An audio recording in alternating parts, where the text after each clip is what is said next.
할렐루야. 오늘 저희들 갈라디아서 4장 12절에서 20절 말씀으로 갈라디아서 강의 15번째 시간 뭉치면 살고 흩어지면 죽는다라는 제목으로 오늘 함께 은혜를 나누겠습니다. 우리 지난주에 말씀 기억하시죠? 종의 영에 사로잡혀서 하나님의 자녀 되어짐의 영광이 축소되어지는 그런 삶을 살지 말고 하나님의 자녀의 영광을 확장시키고 증증시키는 삶을 우리가 살아야 된다. 그것이 우리가 받은 축복이다 라는 말씀을 나누었습니다. 우리가 하나님의 자녀로 우리가 살 수 있다는 것, 우리가 하나님의 자녀가 될 수 있는 모든 것은 다 예수님으로 인한 겁니다. 예수님께서 우리를 자신과 우리를 단단히 묶어주심으로 우리가 하나님의 자녀 되어질 수 있는 모든 것들을 우리에게 허락해 주셨기 때문에 우리가 하나님의 자녀가 된 거예요. 우리가 하나님의 자녀가 되어지기를 예수님께서 이렇게 간절히 원하신 이유는 하나님의 자녀가 되어야 살 수 있기 때문입니다. 하나님의 자녀가 되어야 살 수 있기 때문에 하나님의 독생자 예수님께서 자신과 죄 많은 저희들을 묶어주시고 그래서 예수님 덕분에 하나님 자녀로 일컫는 자 되어지고 그래서 살 수 있는 자가 되어지는 축복을 우리에게 예수님께서 은혜로 주신 거죠. 예수님은 우리를 정말로 살기를 원하셔요. 우리가 살아남기를 원하고 더 풍성한 생명으로 들어가기를 원하십니다. 이것은 예수님의 정말 깊은 사랑의 진심이고 예수님으로 인하여 우리가 살게 되어질 때 가장 기뻐하고 기뻐하시는 분이 바로 예수님이 되어지죠. 그래서 우리가 정말 이 땅에서 산다라는 이 삶이라는 단어에서 가장 중요한 게 뭐냐? 내가 예수와 합하여져 있느냐? 이게 관건이에요. 내가 산다. 삶이라는 단어, 생명이라는 단어는 예수님과 합하여져 있느냐에 갈려 있는 거예요. 예수님과 합하여 있지 않으면 우리는 이 땅에서 살아남을 수가 없어요. 우리가 오늘 설교 제목이 뭉치면 살고 흩어지면 죽는다. 뭐 많이 들어보셨잖아요. 그렇죠? 이게 이솝 우화에 나오는 단어거든요. 우화에 동물들 많이 나오잖아요. 여러분들 센 동물들은 거의 혼자 다닙니다. 근데 약한 동물들은 모여 있어야 돼요. 모여야 살 수 있어요. 흩어지면 죽는 거예요.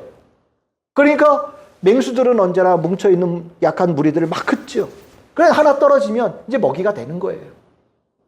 그래서 이제 뭉치면 살고 흩어지면 죽는다. 이제 이게 이솝우화에 나오면서 뭐 정치에서도 쓰고 여러 유명한 인사들도 이 말들을 쓰긴 하는데 우리 약자죠. 우리는 정말 있는 그대로만 따지면 가장 약한 자예요. 죄의 권세에 대해서도 약하고 악한 영에 대해서는 완전히 밥이고 우리 스스로 생명을 만들 수 있는 능력도 없고 우리가 가지고 있는 그 생명도 지킬 수 있는 능력도 없고 아무것도 없는 약자가 우리는 한 번도 강자가 되어져 본 적이 없어요. 특별히 죄에 대해서 악에 대해서만큼은 여지없이 종과 같이 되어지고 노예같이 되어지고 밥이 되어질 수밖에 없는 존재가 우리란 말이죠. 이 모습을 정말 불쌍히 여기고 우리가 죄에 대하여 악에 대하여 약자가 되어져서 사망에 이를 수밖에 없는 우리들을 구원하기 위해서 우리에게 오신 분이 바로 예수님이잖아요. 결국 우리가 약자로서 살아남을 수 있는 길, 약자로 죽음이 아니라 약자의 삶을 벗어나서 승자가 되어질 수 있는 삶의 비결은 딱 하나입니다. 예수님과 뭉치는 것, 예수님과 합하는 것, 이거 하나가 우리들의 삶의 관건이에요. 그래서 갈라디아서 3장 27절 29절 우리 이미 봤지만 바울은 이 부분을 굉장히 중요한 명제로 가르칩니다. 그리스도와 합하여져서 그리스도와 합하여지는 그것이 곧 너희가 그리스도의 것이고 아브라함의 자손이고 약속대로 유업을 받을 자가 되어지고 누구든지 하나님의 자녀가 되어지는 은혜를 누구든지 받을 수 있으니 다른 것에 관심 두지 말고 예수와 합하는데 예수와 뭉치는 데에 관심을 두고 살아야 된다. 아주 삶의 분명한 목적이 어디에 있어야 되는지를 명확하게 가르쳐준 말씀을 전했지요. 우리 성도님들에게 여러 가지 살면서 우리가 필요한 것들, 바라는 것들, 우리가 계획하는 것들 여러 가지가 있지만 그 어떤 경우에도 잊어버리지 말아야 될 것이 무엇이냐? 내가 예수님과 합하여져 있는가? 내가 예수와 뭉쳐 있는가? 이 부분에 대해서 항상 관심을 기울이고 나와 예수님과의 관계, 거리, 밀접함, 친밀함에 대해서 늘 돌아봐야 되는 성도들이 되어져야 돼요. 예수님은 어떻게든 끌어당겨서 뭉치게 하기를 원하셔요. 저 멀리 있는 사람도 끌어서 붙기를 원하시고 예수님의 몸에 단단히 묻기를 원하셔요. 예수님의 생명과 묻기를 원하셔요. 이게 예수님이에요. 그렇다면 반대로 사단은 우리에게 무엇을 원할까요?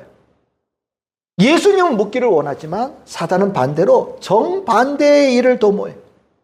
예수님과 묶여있는 자, 예수님과 뭉쳐있는 자를 다시 뜯어놓아서 우리가 다시 원래의 그 모습, 가장 약한 자로 전락시키는 것이 사단의 하는 일입니다. 예수님은 붙이는데 사단은 뜯어놔서 우리를 흩어지게 하는 거죠. 그래서 사단은 가장 기뻐할 때가 언제냐? 예수님과 우리 사이에 거리감이 생길 때. 그러면 밥이 되는 거예요.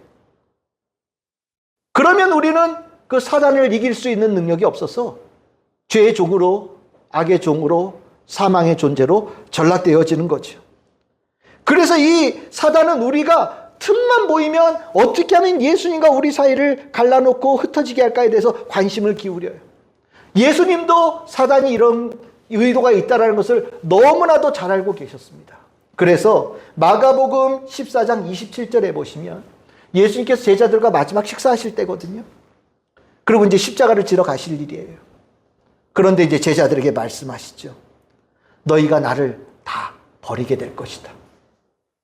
이 버린다라는 의미가 뭡니까? 흩어진다는 거예요. 예수님께서 십자가에 달리실 때 사단이 예수님과 제자들 사이에 들어와서 이 제자들과의 사이를 거리를 확 벌려버린다는 거죠. 그럼 어떻게 됩니까?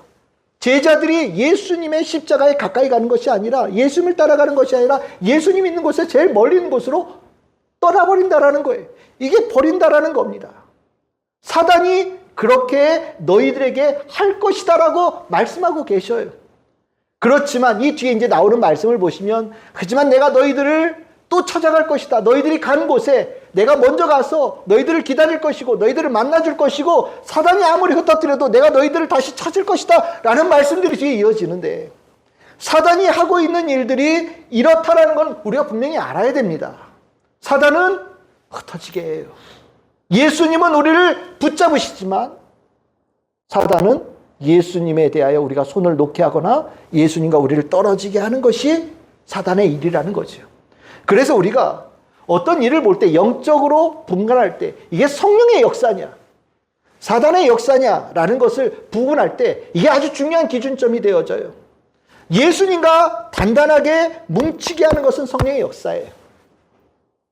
근데 예수님과 거리가 흩어지게 만들고 성도를 떠나게 만들고 교회가 분열되게 만들어지는 것들은 사단의 일입니다. 그것이 사단이 이제까지 변하지 않고 왔던 일이에요. 우리가 이 부분을 반드시 기억해야 됩니다. 사단은 나의 친구가 아니에요. 악한 영은 우리들의 절대로 친구가 되어질 수 없는 존재입니다. 아무리 멋있게 보이고 아무리 매력적으로 보일지라도 사단은 우리의 적이지 우리의 친구가 될 수 없어요. 그 적이 우리들에게 하는 일을 무엇인지를 알면서 거기에 대해서 우리가 마땅하게 대응하지 못한다면 우리 스스로 내 정체성을 돌아봐야 되는 거예요. 나는 사단에게 매력을 느끼고 있고 사단이 하는 일에 동조하고 있고 그것을 받아들이고 살아가고 있다면 나는 예수의 사람이 아니라 사단의 사람이 되는 거예요. 실은 이 일들이 나도 모르게 일어나고 있는 일들이 허다하게 일어나는 겁니다. 오늘 이 사도 바울이 이 갈라디아 지역에 있는 지역의 교회 성도들에게 편지를 쓰고 있잖아요. 쓰고 있으면서 4장 20절에 아주 솔직하게 얘기합니다. 내가 너희들에게 지금 이 큰 소리를 내는 이유가 뭐냐? 의욕이 있음이라고 얘기를 해요. 이 의욕이 뭐냐면 당혹스럽다는 거예요. 말도 안 나올 정도로 내가 당혹스러워서 내가 이 편지를 쓰고 있다라고 얘기하는 겁니다. 뭐가 당혹스러운 겁니까? 사단이 와서 예수님 잘 믿고 있는 너희들을 예수님과 이렇게 뜯어놓으려고 하고 있고 그런 일을 하고 있는데 너희들이 그 일이 나쁜 일이고 잘못된 일이라는 것을 전혀 생각하지 못하고 지금 있는 걸 보면서 내가 말이 안 나올 정도로 당혹스럽다라고 얘기하고 있는 거거든요. 이런 일들이요, 허다하게 있어요. 정말 우리가 허용되어 하면 안 되고 있어서도 안 되는 일들을 마치 가능한 일이고 있을 수 있는 일이고 때에 따라서는 그것이 옳은 일이라고 포장하는 경우들이 있어요. 이유는 여러 가지를 대죠. 이래서 저래서 뭐 우리가 생각하고 있는 모든 자기를 합리화시킬 수 있는 수많은 것들을 다 동원해서 내가 그러는 것이 정당하다고 막 얘기를 해요. 하지만 예수님과 뭉치는 것을 흩어뜨리는 것에는 어떤 것에서 정당성을 부여할 것이 없습니다. 반드시 기억하십시오. 반드시 기억하십시오. 여러분들이 인생이 망해도 예수와 흩어지는 이유가 될 수 없어요. 여러분들이 아무리 중병이 걸려도 예수님과 흩어지는 이유가 될 수 없어요. 여러분들의 인생이 아무리 큰 위기를 당해도 예수님을 떠나는 이유가 될 수 없어요. 이것만큼은 여러분들이 분명히 기억하셔야 돼요. 예수님을 떠나는 그 모든 것은 어떤 이유를 막론하고 있을 수 없고 있어서는 안 되는 일이에요. 그거는 재앙 중에 재앙입니다. 바울은 근데 그 모습을 갈라디아 지역의 교회와 성도들에게서 보고 있으니 그들을 복음으로 이끌어서 그리스도인을 만든 사도 입장에서 봤을 때는 정말 말이 안 나올 정도로 당혹스러움. 여러분들 충분히 이해되시죠? 충분히 이해되실 거라고 생각이 들어요. 그러면 왜 이런 일들이 났을까? 뭉치면 살고 흩어지면 죽는다는 걸 몰라서 그래요. 예수와 뭉치면 내가 산다. 예수와 합하여서 내가 산다라는 걸 몰라서 그래요. 예수와 떨어지면 죽는다라는 걸 몰라서 그래요. 그 부분에 대한 확실한 깨달음이 있으면 아마 절대로 이거 하라 그래도 안 할 거예요. 그러니까 모르니까 하는 거예요. 그것이 얼마나 위험한 일이고 심각한 일인지를 몰라서 하는 거예요. 바울은 이 편지를 쓰면서 갈라디아 교회의 성도들에게 다시 예수님에게서 흩어졌던 떠났던 이들이 다시 예수님과 뭉쳐질 수 있도록 기회를 열어주는 거거든요. 너희들 지금 떠나 있는 거야. 그 모습이 떠나 있는 거야. 그 자리에 있으면 안 돼. 그 자리에 있으면 죽어. 다시 예수님께로 와서 예수님과 뭉쳐라. 예수님과 합해라. 예수님과 연합해라. 결합해라. 라고 가르쳐 주는 거거든요. 그 가르침을 오늘 읽은 본문에 몇 가지의 권면으로 우리에게 전달해 주는 거예요. 저는 이 말씀이 오늘 이 자리에 다 예수님과 합하여 살아가는 성도들이라고 생각해요. 근데 혹여나 예수님과 합하여 있는 이것이 얼마나 귀한지 몰라서 혹시나 마음속에 뭐 잠시 좀 떠나면 좀 어때? 좀 거리가 있으면 어때? 뭐 이런 거에 대해서 소홀하게 생각하는 분들이 계시다면 오늘 이 말씀을 들으시면서 내가 주님께서 나를 천국에 부르시는 그날까지 예수님과 다 뭉쳐서 살아야 되겠구나. 혹여나 사단이 들어와서 나도 모르게 예수님과 나 사이를 이렇게 거리를 벌려 놓았다는 것을 내가 느낄 때는 내가 이렇게 해서 이것을 극복해야 되겠구나 라고 깨달을 수 있는 말씀이 됐으면 좋겠어요. 바울이 이제 몇 가지로 이것을 가르쳐 주는데 제가 이걸 좀 정리해서 말씀을 드릴게요. 첫 번째, 바울이 제일 먼저 해야 되는 게 뭐라고 얘기했냐면 영접하라 라는 말을 해요. 영접해야 된다. 예수님과 떨어져 있을 때 가장 먼저 우리가 해야 될 것은 영접하는 마음을 열어야 된다라는 것을 가르칩니다. 오늘 이 얘기는 조금 설명이 좀 긴데 잘 들어보십시오. 갈라디아서 4장 12절 한번 보십시오. 이게 굉장히 특이한 본문이에요. 뭐라고 나옵니까? 너희도 나와 같이 되기를 구하노라. 나와 같이 되라. 이렇게 얘기를 해요. 바울이요. 이게 도대체 무슨 말이냐? 이거 가지고 여러 가지 해석들이 있어요. 근데 이 해석을 잘 이해해보면 이게 무슨 말인지 이해가 됩니다. 여러분들, 바울이 자기같이 되라는 얘기는 오만함으로 하는 얘기가 아니에요. 이건 오히려 가장 자기가 은혜를 많이 받았을 때 그 모습으로 회복하라는 얘기입니다. 갈라디아 지역이 지금 터키 지방의 한가운데 내륙이거든요. 그곳으로 복음을 들고 들어가는 거예요. 지금도 정말 아마 터키 그 지방에 여행 가라고 하면은 고생하고 간다고 얘기할 거예요. 근데 당시에는 정말 오지 같은 깊숙한 산길을 가야 되는 길이거든요. 근데 가는 길이 시작부터가 쉽지 않았어요. 여러분들 잘 알다시피 마가라고 하는 친구가 그 이제 갈라디아 지역으로 들어가려고 출발하려고 할 때 중간에 가다 포기해버렸잖아요. 그래서 복음을 전하는 그 팀이 깨진 거예요. 바울이 복음의 열심을 가지고 복음 전하는데 시작하자마자 다 깨지면서 분열되어지고 나니까 얼마나 낙심이 됐겠어요. 이게 과연 갈 수 있을까? 라는 생각이 들겠죠. 더군다나 바울이 그 상황 속에서 아마 병이 걸렸던 것 같습니다. 바울이 계속해서 순회의 복음을 전하잖아요. 모양이 어땠을까요?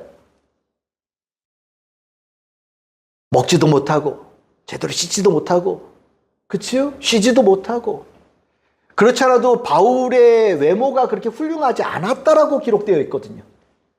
그러니까 겉으로 보기에는 뭐 사람이 좀 꾀죄죄해 뭐 이런 느낌 있잖아요. 초라해 보이는 그런 느낌인 거예요. 거기다 뭐까지 걸려요? 병까지 걸린 거예요. 그러니까 복음을 전하러 사람 살리러 다니는 사람인데 남들이 볼 때는 우리 속된 말로 당신 먼저 살아야 되겠는데 뭐 이런 생각이 들 정도로 형편없는 사람의 모습으로 바울이 갈라디아 지역에 들어간 거예요. 마음도 깨지고 복음을 전하는 이 뜨거운 열정도 어느 정도 손상이 되어지고 몸도 약해지고 수많은 것들의 난관을 가진 상태에서 갈라디아 지역에 들어간 거죠. 병이 꽤나 깊었던 것 같습니다.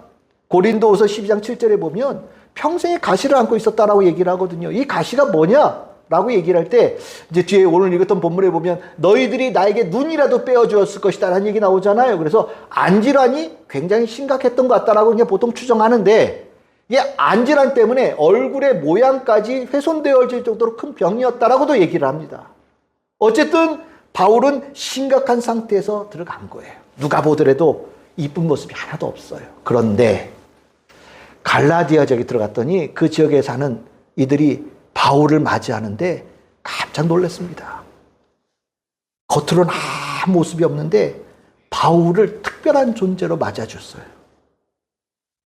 그래서 오늘 성경에 보시면 천사와 같이 예수 그리스도와 같이 그러니까 그들은 바울의 겉모습을 안 본 거예요. 바울과 함께하고 있는 그리스도의 영, 성령님, 하나님에 주목한 거예요. 그러면서 바울의 겉모습의 그 부족함을 도와주면서 막 채워줬던 것 같아요. 병도 고쳐주고 돌보기도 하고 용기도 주고 복음을 계속 전할 수 있는 격려도 해주고 모든 것들을 다 공급해줬던 것 같아요. 그 공급을 받으면서 바울이 이제까지 어디에서도 받아보지 못했던 은혜를 받은 거죠. 아주 많은 은혜를 받은 거예요. 낭망했던 바울이 그 자리에서 새 힘을 얻은 거예요. 그러면서 바울이 힘을 얻고 교회를 세우고 그 힘을 가지고 계속해서 복음을 전하는 길로 떠나는 바울이 되어졌는데 바울이 그때 얘기를 하는 겁니다. 나 그때 굉장한 위기였는데 당신들 덕분에 내가 살았습니다. 근데 내가 그때 살았을 때 어떻게 살았느냐? 당신들이 나를 영접해 주어서 받아들여서 당신들이 나를 받아주어서 내가 여러분들에게 복음을 전했지만 실질적으로 받은 내가 정말 많은 은혜는 내가 받았습니다. 당신들이 나를 영접해주는 은혜로 내가 다시 되살아났습니다라고 고백하는 거거든요. 그러면서 지금 권면하는 거예요. 이제는 바뀌었습니다. 여러분들이 이제 내 도움을 받을 차례입니다. 여러분들이 내 도움을 받을 차례입니다. 하나님께서 여러분들을 하나님의 자녀로 회복시키고 예수님과 합하여진 자로 회복시키기를 원하십니다. 내가 여러분들을 위해서 기꺼이 여러분들을 영접하겠습니다. 그러니 내가 여러분들에게 내 약함을 보이고 나의 부족함을 보이고 당신들에게 위탁했던 것처럼 여러분들도 걱정하지 말고 내가 여러분들에게 드린 이 기회를 붙잡으십시오 라는 그 말이에요. 이해되십니까? 나 이제까지 했는데, 나 잘났는데, 나 이거 계속 가야 되는데, 자존심 있지?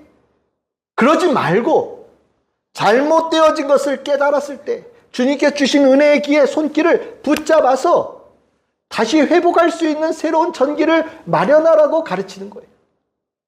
중요하죠. 내가 약자라는 것을 알면 이 손길 붙잡습니다. 그쵸? 약자는 살 수 없으니까. 저 혼자 살 수 없어요. 난 살 수 없습니다. 고백하면 이 주님께서 우리에게 베푸시는 사랑의 손길을 붙잡는 거예요. 이게 영접이죠. 그런데 내가 만약에 강자라고 생각한다면, 그거 안 잡아도 살 수 있어. 그거 필요 없어도 살 수 있어. 라고 하겠죠. 우리가 살 길은요, 내가 강자라는 인식을 가지고 사는 게 아니에요. 우리가 가져야 될 인식은 내가 약자라는 인식을 가질 때 살 수 있는 거예요. 내가 약자라는 것을 깨달을 때 나를 승자로 바꾸어 주실 수 있는 능력이 주님께로부터 온다는 것을 깨달으며 주님 붙잡을 수 있는 사람이 되어지는 거예요. 그래서 이것을 조금 바꿔서 사람이 바뀔 때 언제냐? 고생할 때 바뀐다. 보통 이런 얘기를 하죠. 고생이 뭡니까? 약해질 때예요. 약해질 때. 예수님은요, 늘 찾아오세요. 늘 찾아오셔서 우리를 예수님과 뭉치게 하기를 원하셔요. 우리를 찾아오실 때 예수님께서 우리에게 기대하시는 바가 뭐겠습니까? 영접하라는 거예요. 받아들이라는 거예요. 예수님께서 내민 손길을 붙잡으라는 겁니다. 그래서 마태복음 10장 40절 예수님께서 하신 말씀입니다. 우리 같이 한번 읽겠습니다. 시작. 너희를 영접하는 자는 나를 영접하는 것이요 나를 영접하는 자는 나를 보내신 이를 영접하는 것이니라. 아멘. 영접하십시오. 예수님의 거리와 멀어진 흩어진 이들이 다시 예수님과 뭉쳐서 살 수 있는 첫 번째 단계가 주님께서 나에게 내미신 손길을 붙잡는 것, 영접하는 거예요. 오늘 이 자리도 누군가는 주님께서 여러분들을 향하신 내민 손길로 이 자리에 오신 분들이 있을 거라고 저는 생각을 합니다. 그 손길을 붙잡는 것이 여러분들이 사는 길이고 우리가 승자로 살 수 있는 축복의 길입니다. 우리 성도들이 그 축복의 길을 소망합니다. 두 번째로 바울이 가르치는 게 뭐냐? 주님께서 내미신 손길을 잡은 다음에는 다음에 해야 될 일이 있는데 예수님과의 관계를 흩어뜨리게 하는 악한 영의 이간질의 소리를 음소거시키는 거예요. 예수의 손길을 붙잡았어요. 나에게 내민 구원의 손길을 붙잡았어요. 그리고 나면 해결해야 될 게 있는 거죠. 예수님과 우리 사이를 멀어지게 하는 사단이 하는 일에 대해서 내가 음소거를 해야 돼요. 소리를 멈추게 만들어야 돼요. 이 소리가 살아있으면 계속해서 문제가 됩니다. 여러분들 유행가 제목 중에 그거 있어요. 내 귀에 캔디. 아는 분들 계실 거예요. 귀에다 대놓고 달콤한 소리를 계속 쏴기는 거죠. 뭐 네가 제일 이뻐 뭐 이런 거 있잖아요. 뭐 널 사랑해 뭐 이런 거. 내가 좋아하는 얘기를 하니까 얼마나 귀가 커지겠어요. 아마 코끼리 귀만큼 커질 거예요. 중요한 거는 이게 진짜여야죠. 내게 캔디면 뭐예요? 거짓말이면 아무 소용없는 거잖아요. 진짜 진정성 있는 소리가 중요한 거죠. 우리는 달콤한 소리를 좋아하는데 실은 중요한 거는 진정성 있는 소리예요. 달콤한 소리는 엄밀하게 얘기하면 거짓말이 훨씬 더 많죠. 바울은 진지한 사도였습니다. 계속해서 순회를 해야 되잖아요. 지금 제가 여러분들하고 목회를 지금 꽤나 오래 길게 하고 있지만 제가 만약에 바울이었다면 여러분들하고 만날 수 있는 기간이 몇 달 안 돼요. 여기서 몇 달, 저기서 몇 달. 길어봐야 1, 2년.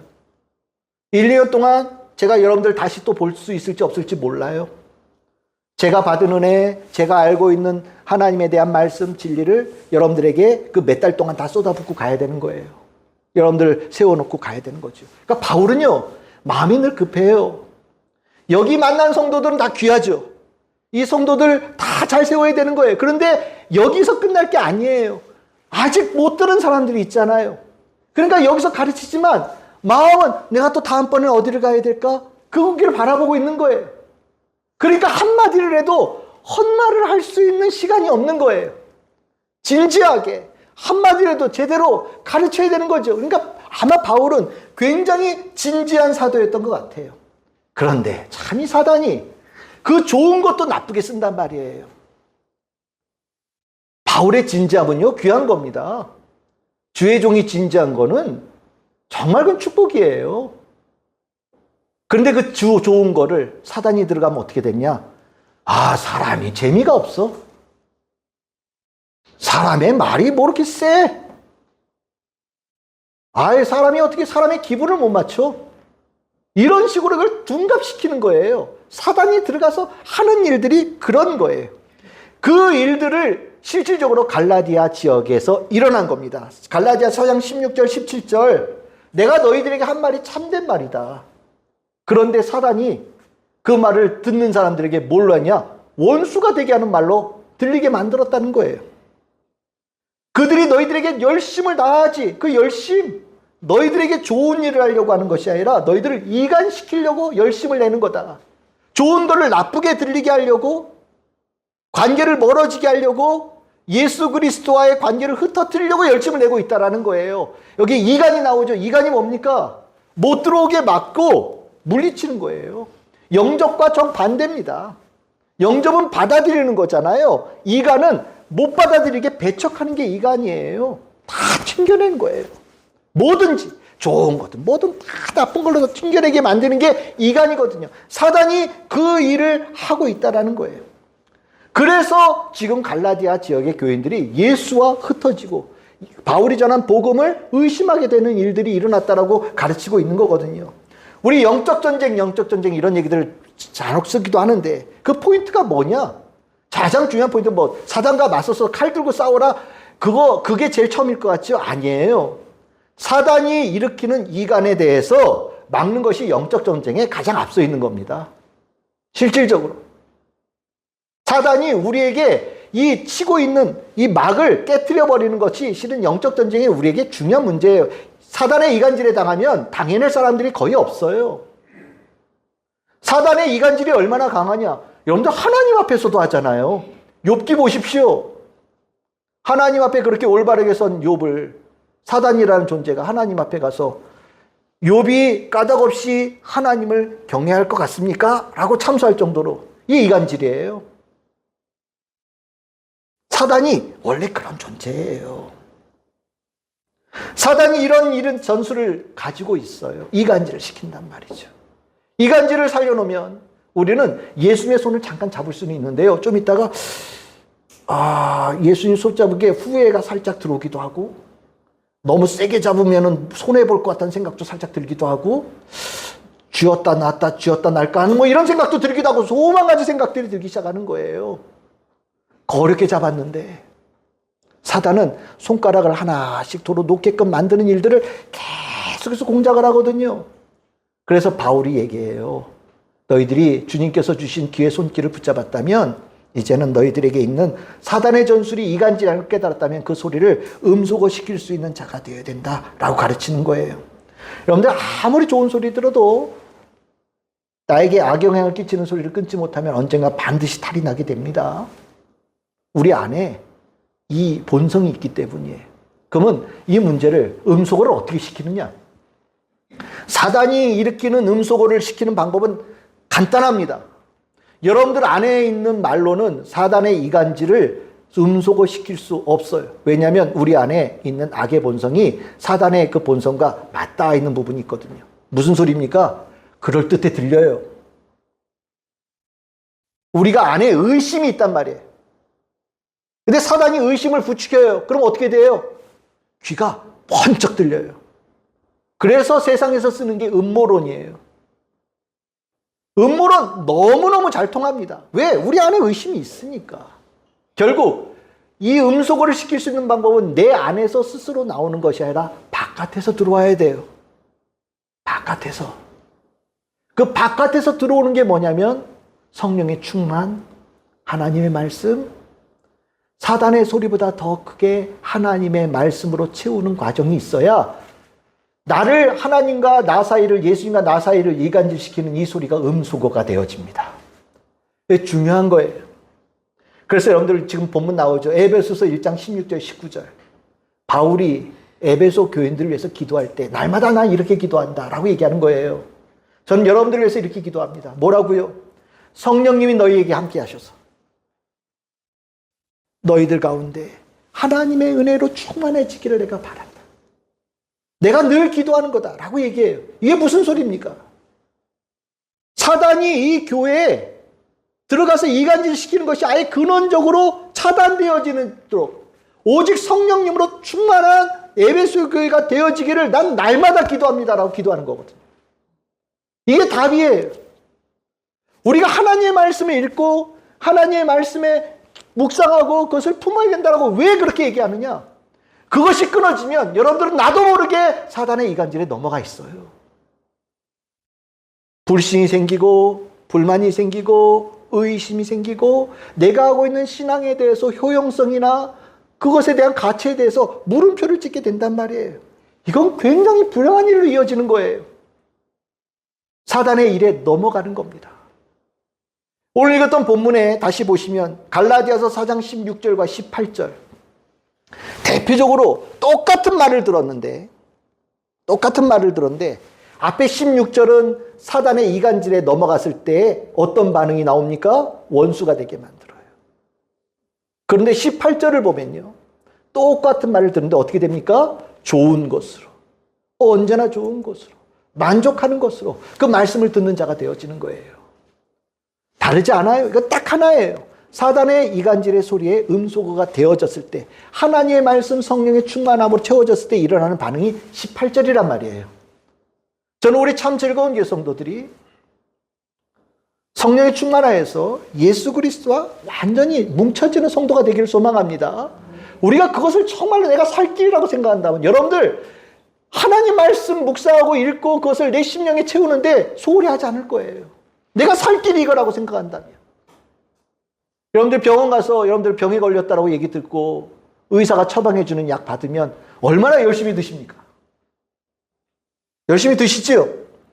하루에 3번 드세요. 식후 30분. 그러면 알람 맞춰놓고 밥 먹고 나 30분 뒤에 딱 맞춰서 먹습니다. 그치요?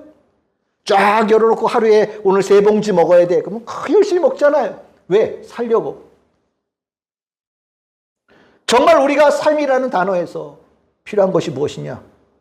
예수님과 뭉치는 것이 여러분들이 삶의 가장 중요한 요소라는 것을 안다면 여러분들 약 먹듯이 정말 열심으로 알람 맞춰놓고 최선을 다해서 여러분들이 가지고 있는 모든 마음을 쏟아서 하나님 말씀 사모하며 심령을 채우는 일들을 할 거예요. 그게 당연한 겁니다. 우리 참 즐거운 교회 성도들에게 축복이 있기를 소망합니다. 세 번째입니다. 세 번째. 이제 음소거를 시켰어요. 그러고 나면 다 된 거냐? 아니죠. 딱 좋을 때가 온 거예요. 뭐냐면 하나님의 자녀로 내가 성장하고 성숙되어질, 다시 태어날, 회복할 아주 적기가 온 겁니다. 그때를 내가 놓치면 안 돼요. 이 시간이 생각보다 그렇게 많이 주어지지 않습니다. 하나님께서 우리에게 좋은 기회의 터를 주셔요. 우리가 주님께서 우리에게 손을 내밀어요. 그렇죠? 또 우리가 아까 말씀드렸듯이 성령의 말씀 은혜 가운데 나를 이간질시키는 소리가 갑자기 확 줄어들어서 안 들리고 오직 하나님의 말씀으로 충만한 그 행복한 시간들을 하나님께서 터를 주셔요. 근데 이 터 동안에 우리가 요 사이에 정말 잘 이 기회를 선용해서 내가 하나님의 자녀로 확 회복해야 돼요. 만약에 그 기회를 소홀히 여겨서 그냥 무야무야 이렇게 그냥 지나버리면 흐지부지 지내버리면 나중에 그 일을 다시 예전의 상태로 돌아가는 일들이 일어날 수 있다는 걸 여러분들 아셔야 됩니다.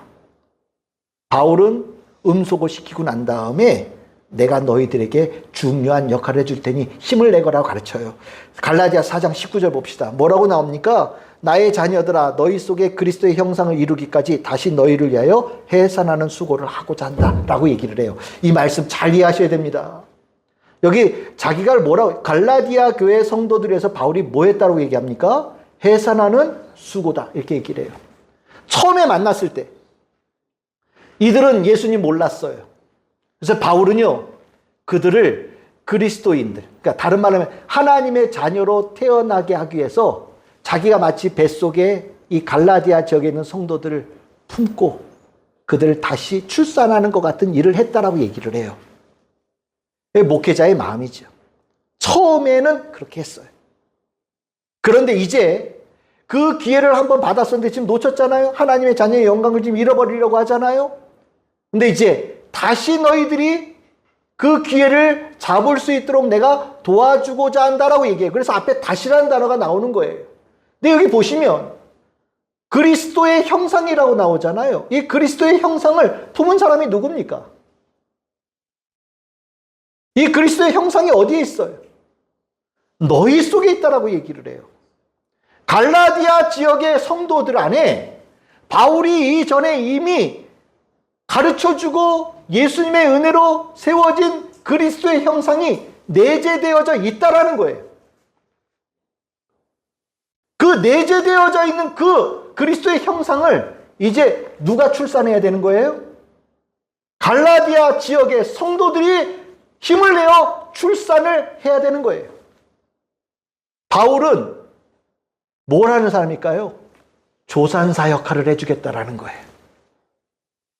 그들이 안에 이미 알고 있는 하나님의 자녀의 그 형상대로 성숙되어지고 성장되어지고 살 수 있는 모든 것들이 이미 다 갖추어져 있으니 스스로 힘을 내어서 스스로 믿음을 가지고 주님을 사랑하는 마음으로 그 영광을 바라보며 나아가라는 거예요. 내가 도와줄 테니. 중요한 의미입니다. 왜냐고요? 여러분들 아마 이 자리에 혹시 본인을 새신자라고 생각하시는 분이요? 나 새신자예요. 제가 교회 10년 다녔는데도 새신자라고 자기 주장하는 사람 봤어요. 교회 10년 다녔는데 새신자래. 나 새신자로 불러달래요. 왜? 새신자로 왜 불러달라고 그러냐? 자기 가만히 있겠대요. 다 해달래요. 난 그래서 좋대요, 새신자가. 이게 말이 됩니까? 말이 됩니까? 예수님 몰라요? 내가 구원받은 거 몰라요? 아직도 내가 구원받아야 되는 존재인지 아닌지도 몰라요? 그럼 새신자라고 얘기할 수 있어요. 근데 알잖아요. 하나님 알지요? 예수님 알지요? 여러분들 구원 알지요? 여러분들 하나님의 자녀 되어짐의 영광 알죠? 축복 알죠? 다 알잖아요. 여러분들 새신자가 아니에요. 여러분들은 이미 성장하고 있는 과정의 사람들이에요. 다만 성장이 더디고 내가 성장해야 되겠다라는 분명한 목표를 가지지 못해서 그 자리에 있는 거예요. 내가 예수님과 뭉쳐야 산다라고 생각한다면 빨리 잘하겠다고 열심을 다하겠죠. 하나님의 은혜 주신 대로 다 받겠죠. 그런데 예수님과 뭉치지 않아도 살 수 있다는 생각하니까 그 정도에서 계속 그냥 머물러 있는 거예요. 나는 새신자 정도, 이 정도면 좋다고. 바울은 얘기하는 거예요. 너희도 이제 새신자가 아니야. 알 거 다 알고 있어. 이 기회 놓치면 안 돼. 내가 도와줄게. 이제 분명히 뭉쳐야 산다는 거 알잖아. 그 주신 기회를 선용해서 이 기회에 쑥 자라. 성숙해. 예수 그리스도의 그 은혜를 입어서 하나님의 자녀의 영광의 삶을 증진시켜 라고 가르치는 거거든요. 기회가 있어요. 일생일대의 기회가 정말 하나님께서 이렇게 판 깔아주시고 분위기 조성해 주시고 환경 조성해 주실 때가 있어요.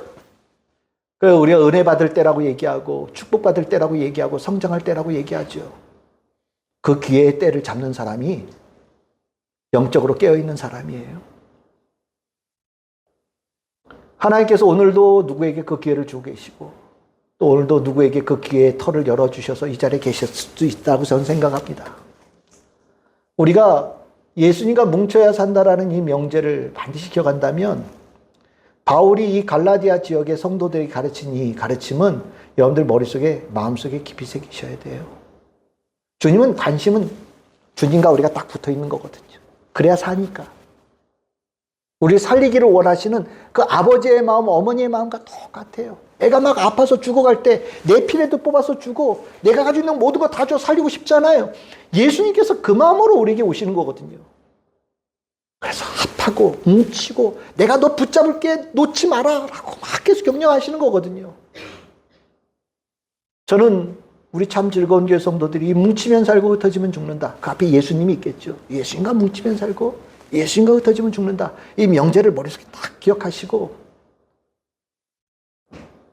사단의 모든 이간질을 완전히 벗겨버리고 주님, 저의 꿈은 예수님과 완전히 단단히 뭉치는 겁니다. 난 예수님과 완전히 합하는 겁니다. 하나님의 자녀로 완전히 영광스러운 삶을 사는 겁니다. 하나님의 자녀의 삶의 영광이 날마다 더해져가는 삶입니다. 저는 그걸 바랍니다. 라고 주님 앞에 정말 간절히 구하고 그것을 꿈꾸고 주님의 은혜를 아낌없이 받는 우리 참 즐거운 제 모든 성도들 다 될 수 있기를 주님의 이름으로 축복합니다.